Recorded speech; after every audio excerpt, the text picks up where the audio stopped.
an interesting intersection of the reality of having an emotional wound, being deeply hurt in your heart, and going to the very people who you hoped were going to be able to help you through that wound, like they would any other injury that you might sustain, Yeah, and finding something very different, which I think must have been quite painful. Another layer of the wound, the emotional wound on top of the emotional wound, which I think I know a lot of trauma survivors experience when they're trying to reach out to people in their immediate circle, family, parents, when you're a child.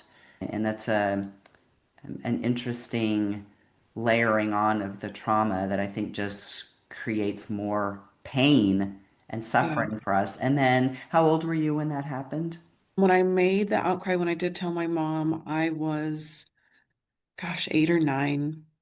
Which I think is also amazing about your story that you had the awareness at that age to say something. I didn't. I mean, it happened to me the first time when I was 5, and I didn't have the vocabulary or the awareness to be able Right. to tell anyone. And for you to be able to do that at that young age is amazing. But I also feel for you the pain that you must have experienced on top of the pain that you were already experiencing.